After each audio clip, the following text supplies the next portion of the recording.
예.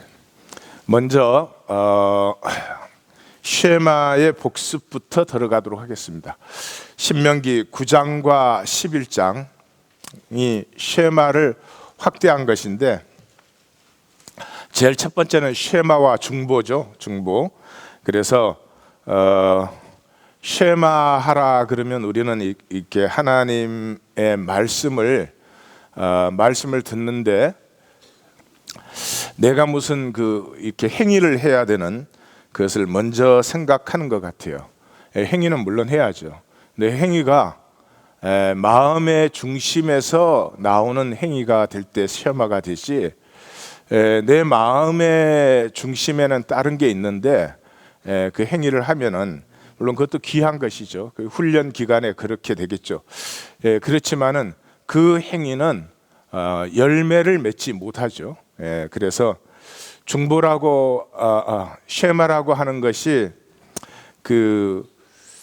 하나님 마음을 다하고 뜻을 다하고 힘을 다해서 거기에서 피어나는 내 삶이 쉐마가 돼야 되는데, 그 쉐마는 우리에게서 사실은 나올 수가 없죠. 내가 행위를 해야 되는 거면 내가 하면 되겠지만은 이게 내 중심의 진실함에서 나와야 된다 그러면 조금 우리에게 어렵거나 불가능한 문제가 되는 거죠. 이것을 행위로 하려고 했던 사람들이 있죠. 바리새라고 하는 사람들입니다. 그래서 이 중보가 없이는 쉐마가 되지 않는다는 말이, 중보의 이제 대표적인 이미지가 요한복음 8장에 그 간음 현장에서 잡혀온 여인을 주님께서 그 돌을 들고 살기 등등 노기 등등, 왜 살기 등등 노기 등등 해요? 자기들이 의가 있으니까.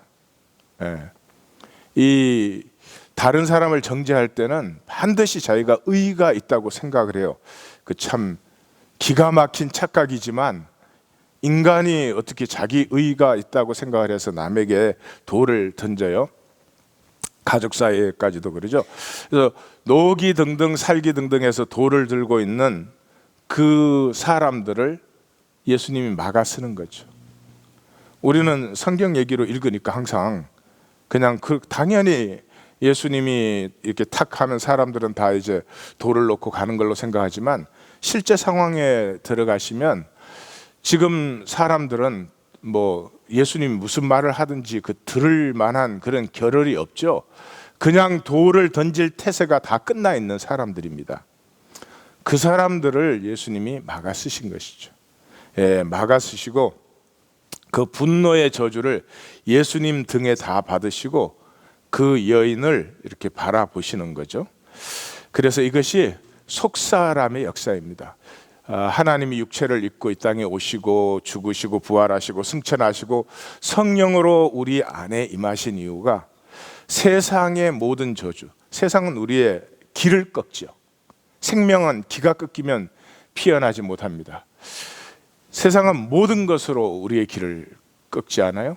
내 머리끝에서 발끝까지, 내 태어나서 죽을 때까지의 모든 조건, 그것으로 전부 우리를 정죄하는 것이에요. 넌 별로 가치 없다는 거죠. 그 저주 안에서 나 가치 있는 척, 나 좀 그렇게 봐줘, 그게 인생이죠. 그리고 불쌍하게 떠내려갑니다. 그렇게 되지 않죠. 그래서 예수님께서 그 모든 저주를 자기 등에 받으시고 우리를 이렇게 바라보시는데, 우리의 행위, 우리의 겉사람, 우리의 외모로 보지 않고, 쉐마 학대에서 우리가 어제 보았던 거죠. 그것으로 보지 않고 하나님이 창조하신 아름다운 생명으로 나를 바라보십니다. 그 주님을 바라볼 때 세상의 저주가 내게서 막아질 뿐만 아니라 내 기가 살아나죠. 내 안에 하나님이 부으신 하나님의 생기가 살아나기 시작하죠. 스바냐 3장에서 얘기하는 것처럼 너희 하나님 여호와가 너희 가운데 계시나니 그렇게 하고, 그가 너로 인하여 기쁨을 이기지 못하며 너를 잠잠히 사랑하사 너로 말미암아 즐거이 하며 기뻐하신다. 즐거이 부르며 기뻐하신다 할 때, 나를 바라보시는 하나님의 그 기쁨, 생명은 기쁨으로만 피어나게 되어 있습니다. 그 기쁨을 만나면서 그 기쁨에 붙들림 받아서 내가 이렇게 피어나는 것이죠. 그래서 쉐마에서 우리는 첫 번째 본 것이 중보였습니다. 이 쉐마하라 하는 말이, 그러니까 바라보라는 말이 첫 번째입니다. 이 나를 기뻐하시는 속사람의 나를 바라봄을 바라봄 없이 하는 쉐마는 바리새인을 만들죠. 바리새인을 만들죠. 두 번째 이제 쉐마에서는 그렇게 말했죠. 쉐마하면 복이 되고 쉐마하지 않으면 저주된다. 이렇게 하면은 또 우리는 생각하기를 우리의 행동에 뭐가 이렇게 달려 있는 것처럼 내가 쉐마하면 복을 받고 내가 쉐마하지 않으면 저주를 받고, 물론 그런 결과가 나타나겠죠. 그런데 이 쉐마해서 복과 저주에서 우리가 만난 것은, 쉐마라고 하는 것은 내가 내 힘으로 어떤 종교 율법을, 하나님이 이렇게 뭐 해라 그렇게 말씀을 하셨지만 그 문자를 따라가는 게 아니라 하나님이 그 말씀을 주신 하나님의 가슴을 만나는 것이다. 그래서 그 가슴을 만난다는 말이, 하나님의 이 말씀은 천지를 창조하시고 운행하시는 원리이자 권능이자 사랑. 성경의 특징 아니에요? 그냥 우주가 움직이고 있는데 그냥 원리에서 움직이는 게 아니라 그 원리 자체가 인격적인 사랑이라는 거죠. 인격적인 사랑이어서 이 천지 만물이 하나님의 동반자가 되어서 하나님이 가진 아름다움, 하나님이 가지신 모든 복으로 이 천지가 충만하기를 원하는 그 인격적인 사랑. 그러니까 십자가가 있는 거 아니겠어요? 그래서 쉐마한다는 말은 내가 그 문자를 내가 행해준다 그런 말이 아니고, 그 하나님의 가슴을 만나고 하나님이 내게 주시기를 원하는 그 복을 우리가 누리는 것을 쉐마라고 한다. 그래서 그 쉐마에서 내 행복을 위하여, 그렇게 나와요. 내 행복을 위하여.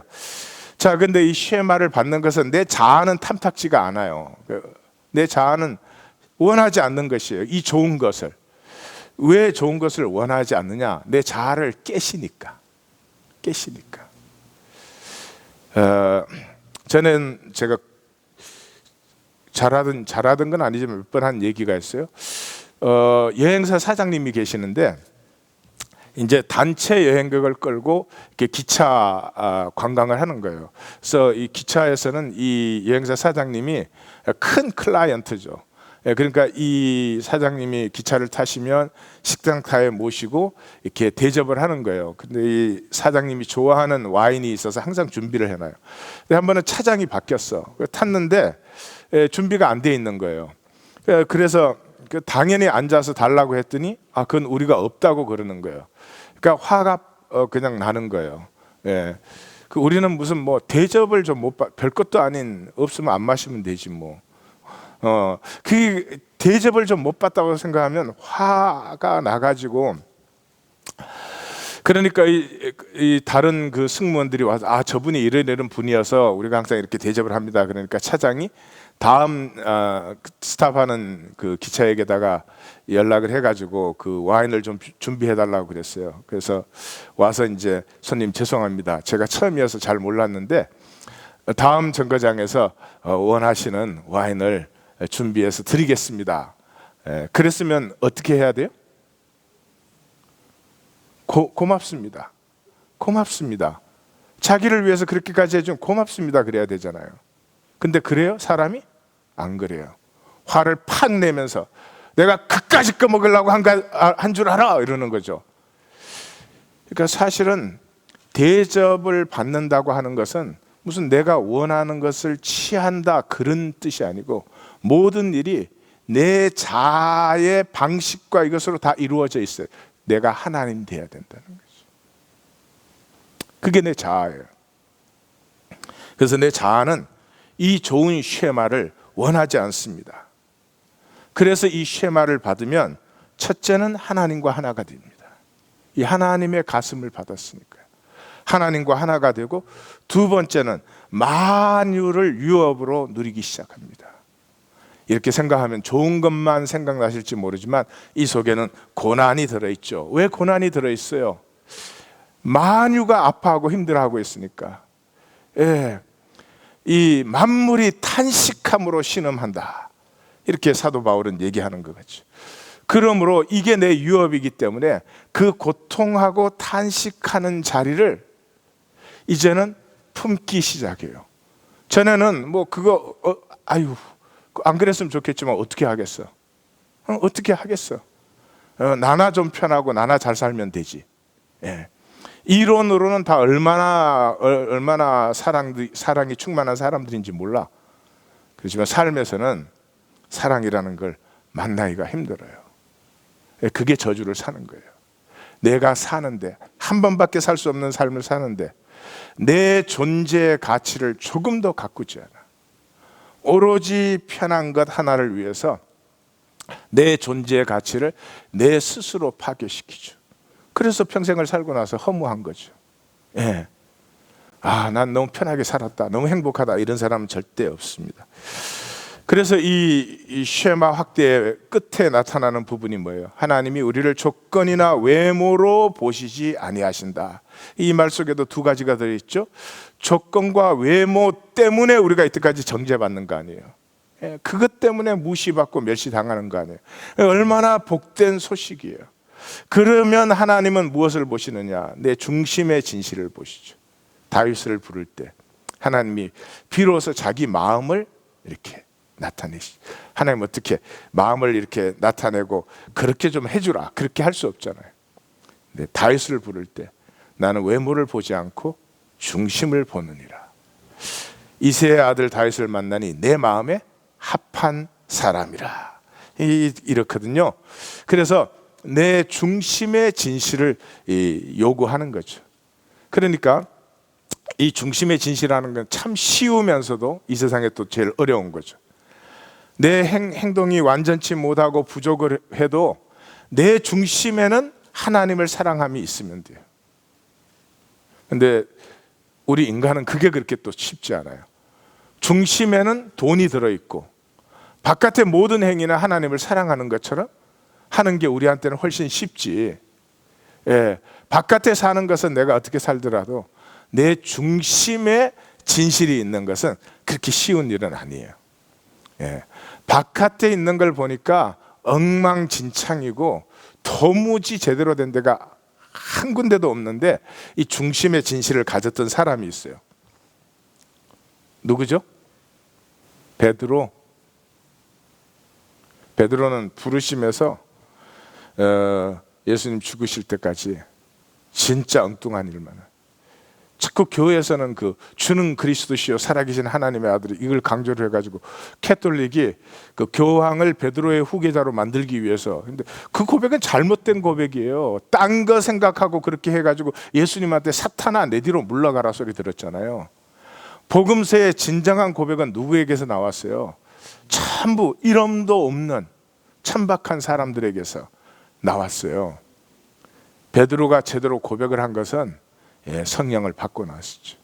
근데 어떻게 그 베드로가 교회에 그래도 중심이 되어서 사도 공동체를 이끌어 갈 수 있었어요? 중심의 진실이 있었죠. 기억나세요? 예수님이 3번 묻잖아요. 내가 나를 사랑하느냐. 3번째 물었을 때 뭐라 그랬어요?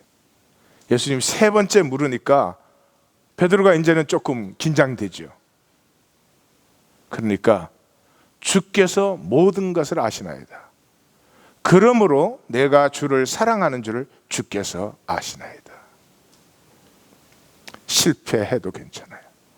처절하게 배신하고 저주까지 해도 괜찮아요. 인간이 약하니까. 그러나 중심의 진실은 있어야 돼요. 우리에게 가장 중요한 문제예요.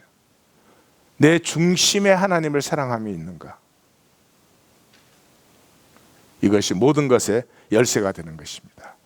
자, 그러면 이제 12장으로 들어가 보겠습니다. 제일 앞쪽으로 가십시다. 신명기 12장에서 26장까지를 신명기 법전이다 이렇게 부르는 부분이에요. 이 출애굽기 21장에서 23장까지 우리가 만났어요. 그때 여러분 다 기억하시죠? 출애굽기 21장에서 23장 그러면 사회계약 7법 딱 기억나잖아요, 그죠? 사회계약 7법이 나타나는 부분인데 그 부분을 확대시켰어요. 왜 확대시켰어요? 이제는 가나안에 들어가면 정착하잖아요.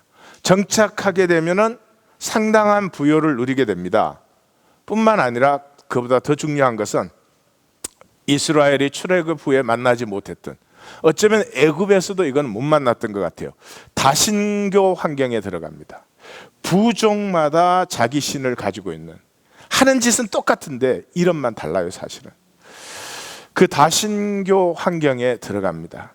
왜 그런지 알 수 없지만 이 가나안 땅의 다신교는 하여튼 무수한 신들을 가지고 있는데 그 무수한 신들의 독특한 특징이 아주 가증하고 음란한 것들이었습니다.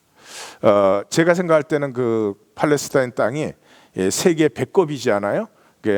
인류 역사는 99%는 지금까지 유럽과 아시아와 이 아프리카 만나는 지역에서 이 세계 대륙에서 이루어졌죠. 이 세계 대륙의 배꼽 지점이 바로 이 팔레스타인 땅입니다.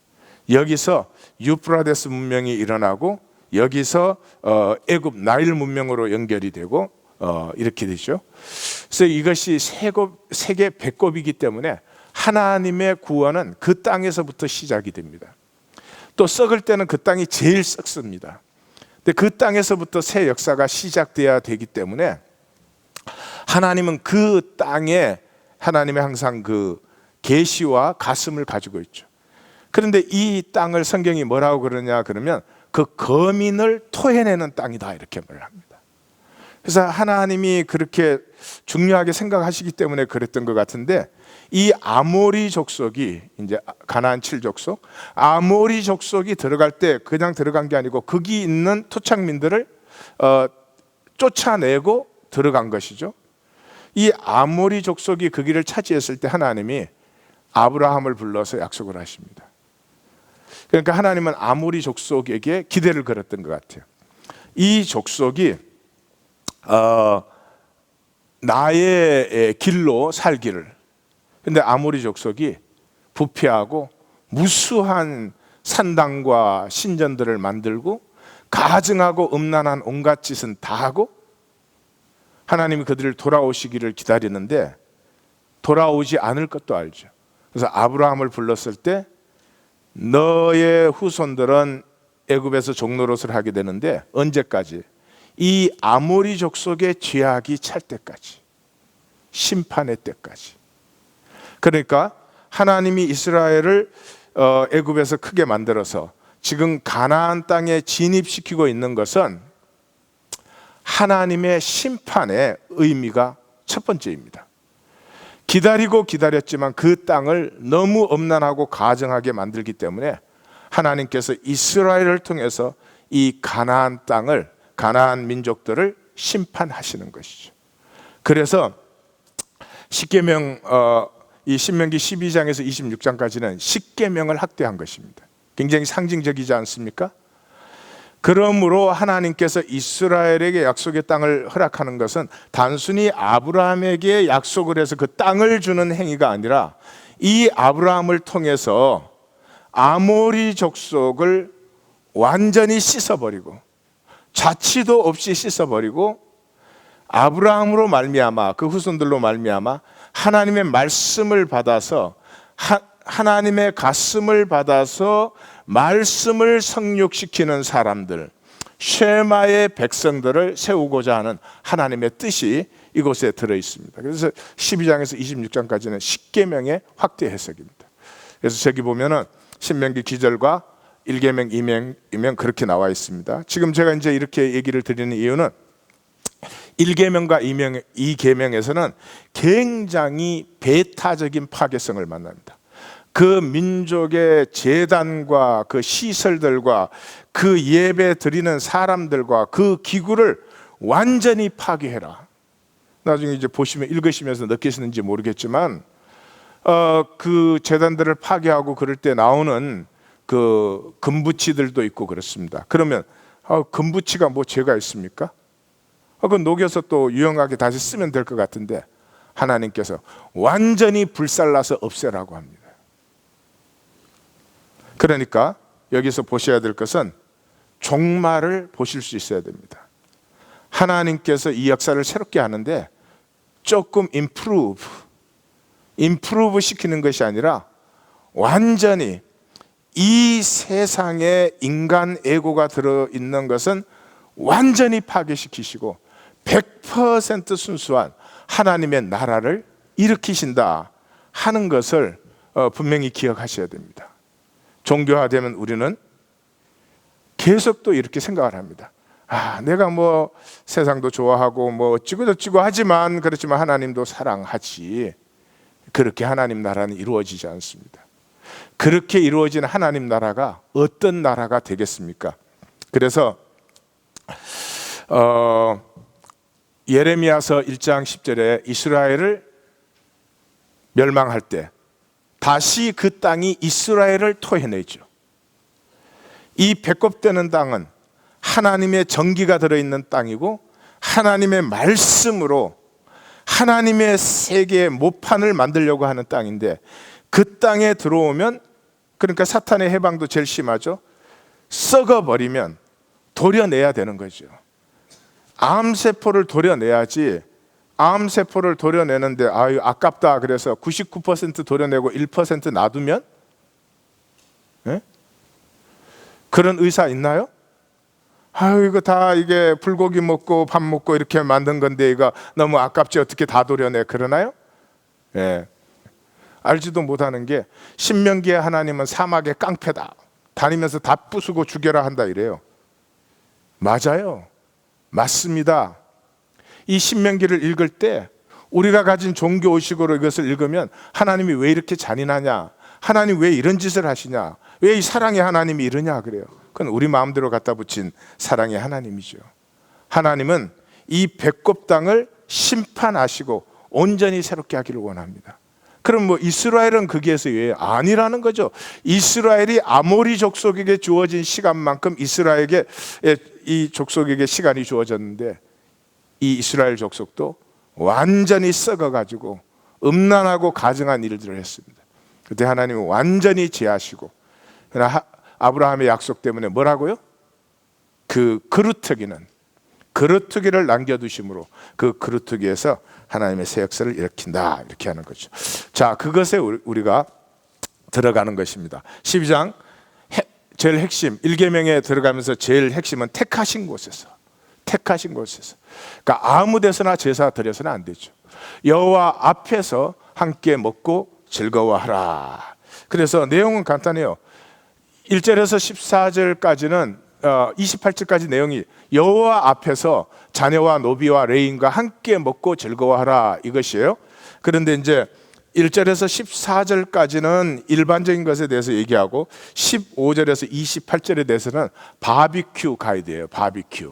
바비큐를 어떻게 하느냐. 자, 그럼 들어가서 이제 보겠습니다. 1절에서 14절 1절에 들어가면 내 조상의 하나님 여호와께서 내게 주셔서 차지하게 하신 땅에서 이제 이게 계속 나오는 거예요. 요대로 표현을 안 하지만 하나님께서 내게 주셔서 약속한 땅에 들어갔을 때 이게 이제 계속 나오는 거죠. 그래서 내 평생에 지켜서 행할 규례가 이러하다 그러면서 높은 산 작은 산 푸른 나무 이런 데서 예배하지 말아라. 우리 인류 문화는 뭐예요? 인간은 힘을 느끼는 거. 우리 한민족도 그렇죠. 큰 바위 밑에 애 못 낳는 사람들이 어디에다가 그래서 큰 바위라든지 큰 나무가 있으면, 그래서 등산할 때 보면 그 종종 그 밑에 가면은 밥도 있고 촛불도 켜져 있고, 그래서 배고프면 거기서 요기를 하시고 그렇게 올라갈 수가 있죠. 그 하나님은 지금 뭘 말씀하고 있는 거예요? 인간이 그 모든 것을 복되게 해야 되는데 인간이 그 약하니까 이 육체적인 약함 때문에 거기에 가면 힘을 느껴가지고 인간이 거기에 절을 하는 거죠. 절을 한다는 말이 뭐예요? 인간 자체의 존재감을 추락시키는 거죠. 내가 나에 대한 아름다움과 나의 존귀함에 대한 확신이 없으면 그건 예수를 믿고 1시간에 10번씩 예배를 드려도 하나님과는 상관이 없는 것입니다. 내가 하나님의 자녀라고 하는 것은 하나님의 생명, 하나님의 유업, 하나님의 가슴이 내 안에 있어서 나로 말미암아 이 온 우주가 복을 받으리라. 예. 그래서 마땅히 파멸하고 깨트리고 불사르고 찍어버려라, 찍어 멸하라. 자기 이름을 두시려고 택하신 그곳에서 번제와 제물과 11조와 거제와 서원조 낙헌 예물과 소화양과 초태생 그 모든 것을 여호와 앞에서 먹고 즐거워하라. 택하실 곳에서 계속해서 나오죠. 그래서 자녀 또 다시 자녀 노비 레위인과 함께, 레위인은 분깃이 없으니까 여호와 앞에서 함께 즐거워하라. 택하실 곳에서 드리고 행할지니라. 지금 뭐 하는 거죠? 그렇게 힘으로 느끼는 곳에 가서 굽실굽실하면 어떻게 되겠어요? 그렇게 되면 다른 사람은 어떻게 되든지 나 혼자 잘 먹고 잘 살겠다 그렇게 되죠. 분명히 그렇게 되죠. 그런데 내가 하나님의 자녀요 하나님의 생명을 가지고 있다는 것을 알게 하면 어떻게 해요? 함께 즐거워하고, 우리 중에 아픈 사람이 있으면 위로하고 품고 그렇게 되겠죠. 그러므로 여호와 앞에서 함께 먹고 즐거워하는 것이, 이것이 하나님 앞에 예배입니다. 가나안의 이 음란하고 가증한 죄인들과는 본질적으로 다릅니다. 행위가 다른 것이 아닙니다.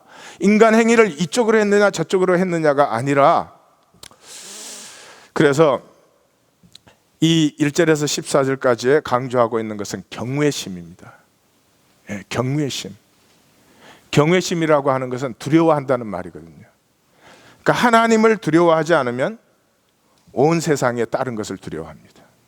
큰 바위도 두려워합니다. 천둥도 두려워합니다. 번개도 두려워합니다. 짐승도 두려워합니다. 사람도 수가 많으면 두려워합니다. 사이즈가 크면 두려워합니다. 골리앗처럼. 그런데 하나님을 두려워하면 그 나머지는 두려워할 필요가 없습니다. 이런 말이에요. 2차 대전 때 연합군 병사들이 독일군 포로 수용소에 잡혀 있는데, 그 포로 수용소를 지키는 병사가 이렇게 그 굶주려 있는 병사들에게 떡을 이렇게 빵을 먹다가 보니까 다들 배가 고프니까 그 포로들의 눈이 그 철조망 넘어 독일 병사가 들고 있는 빵 조각에 전부 막 꽂히는 것입니다. 그걸 딱 느꼈어요. 그 순간에 아마 장난기가 동한 거겠죠. 빵을 절반을 뚝 떼서 그 안으로 던져 넣습니다. 그 순간에 그 포로들이 그 빵을 서로 잡으려고 난리가 났죠. 근데 그 빵을 어린 병사가 딱 잡았습니다. 그냥 잡아먹을 듯이 달려들죠. 그 빵을 높이 들었습니다. 우리 이것을 가지고 주님의 만찬을 하십시다.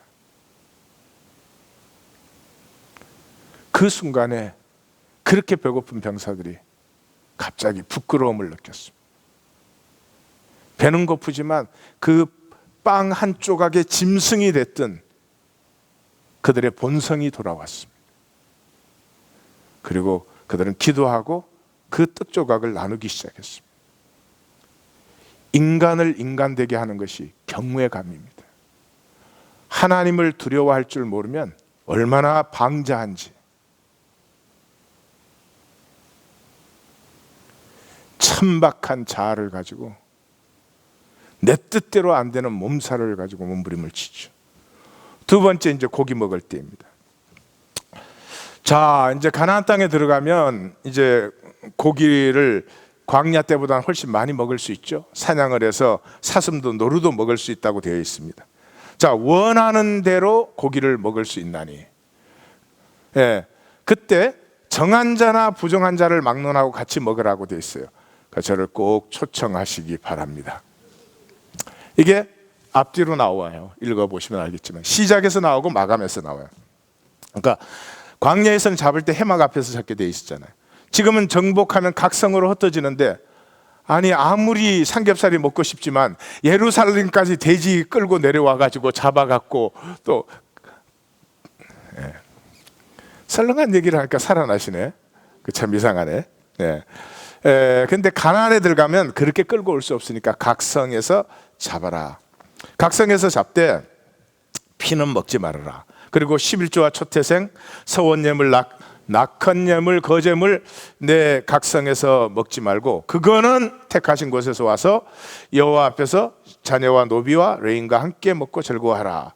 상과 레인을 저버리지 말아라. 분깃이 없다. 언제나 마음에 원하는 만큼 고기를 먹을 수 있다.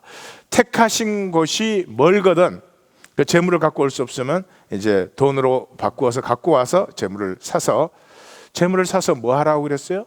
가족들과 먹으라고 되어 있습니다.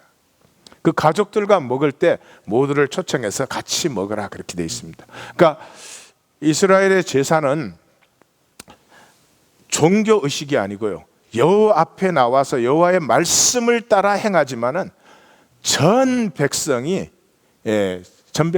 유월절 같은 것은 생각을 해보세요. 10일 날 어린 양을 준비해 가지고 3일 지난 후에 14일 날 어린 양을 잡아서 15일 날 유월절이 시작돼요. 그러면 거기서부터 무교절이 일주일 시작돼요. 그러면 이것만 해도 벌써 열흘이잖아요. 그러니까 그게 뭐였어요? 열흘 동안 전민족의 축제가 일어나는 거죠. 가증하고 음란한 짓을 하는 것이 아니라 흩어졌던 모든 백성들이 함께 만나서 그동안 그때는 카톡이 없었습니다. 그래서 어떻게 지내는지 알아볼 수가 없었어요. 그래서 다 모여가지고 거기서 안부도 나누고 만난 즐거움도 나누고 함께 잔치를 하면서 우리가 하나님에게 부르심을 받은 백성이라고 하는 것을 함께 확인하는 공동체의 축제이죠. 그러므로 거기에서 가장 중요한 것은 뭐예요? 이 이방 제이들은 전부 피를 마셨습니다. 왜 피를 마셨어요? 그게 신비한 능력이잖아요. 피가 있으면 펄펄펄 살아뛰는데 그 무서운 짐승들이 피가 그 안에 들어있을 때는 뭐 당할 것이 뭐가 있어요. 근데 뭐 창에 맞든지 화살에 맞든지 뭐 피를 흘리고 나면 그게 죽거든요. 그러니까 이 사람들이 보니까 피에 신비한 능력이 있죠. 그래서 피를 마시는 거죠. 이런 그 자체가 뭐예요? 힘이 어디서 나온다고 생각을 해요? 힘이 육체에서 나온다고 생각을 해요. 인간의 힘이 육체에서 나오면 얼마나 나오겠습니까? 영에서 나오는 힘을 아시고 영에서 나오는 힘을 사시기를 주님의 이름으로 축원합니다. 그래서 이 피는 이스라엘 백성에게는 대속의 피입니다. 그 무슨 말이죠? 이 피가 생명인데 이 생명의 피가 이 땅에서는 죄악된 거죠. 사람이 생명에 대한 경외감을 갖고 죄에 대한 경외감, 두려움을 가질 때 이때 인간은 비로소 인간다워지기 시작합니다. 그래서 내 파워를 증대시키려는 그런 피를 마시는 행위가 아니라 피에 대해서는 절대 손을 댈 수 없는 생명과 그 생명을 똑바로 누리지 못한 죄에 대한 이 각성이 이스라엘을 이스라엘 되게 하는 것이죠. 그렇게 해서 각 8절에서 시작할 때 각기 소견대로요. 각기 소견대로 하던 삶에서 여호와께서 의롭게 하시는 삶으로 변화되는 거죠. 그 총 결론을 한마디로 말하면 다른 신들을 섬기지 말라. 다른 신들을 섬기지 말라. 왜 다른 신을 섬기지 마느냐? 음란하고 가증한 일을 하는데 어느 정도까지 하느냐? 자기의 자녀를 불사르기까지요. 자기의 파워를 지키기 위해서. 그렇습니다. 지금도 그런 일들은 수도 없이 일어나고 있습니다.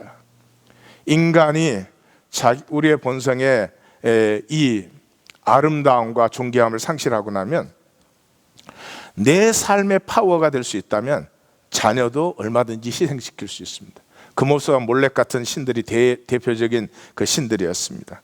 그 아이를 불살라 가지고 그 아이의 뼈를 집을 짓는 벽 속에 넣어두면 이 마가 틈타지 않는다. 그래서 그런 말을 했습니다. 사랑하는 성도님들, 이 아침에 제가 쉐마를 다시 얘기한 것은 이 말씀을 하고 싶어서입니다. 하나님이 결론으로 너 아들과 다른 신 섬기는 삶이 되면 안 된다 그랬어요. 그게 우리에게 종교 행위를 해라 그런 뜻입니까? 아닙니다. We are called to change the world. 다시 말씀드립니다. We are called. 성경에 구원받았다는 표현은 별로 나오지 않지요. 구원이라는 말이 나오긴 하지만 구원을 받았다는 표현으로 제일 많이 쓰는 것이 부르심을 받았다는 말입니다. 무엇으로 부르심을 받으셨습니까? 도대체 무엇에 부르심을 받았습니까? 내 이익 챙기려고요? 아닙니다. 세상을 변화시키기 위해서. 이 세상은 심판 앞에 놓인 세상입니다. 그 가치가 근본적으로 가증스럽고 음란합니다. 쾌락과 힘을 구하는 것 외에는 세상은 다른 게 없습니다.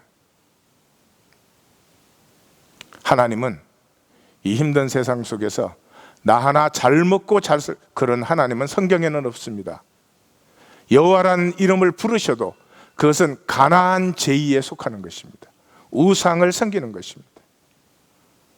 다시 한번 이 세상을 변화시키는데 부르심을 받은 사람들이 일어날 때가 되었습니다. 사도 바울이 자기의 마지막 고백을 할 때 제일 먼저 뭐가 나옵니까? 선한 싸움을 싸우고.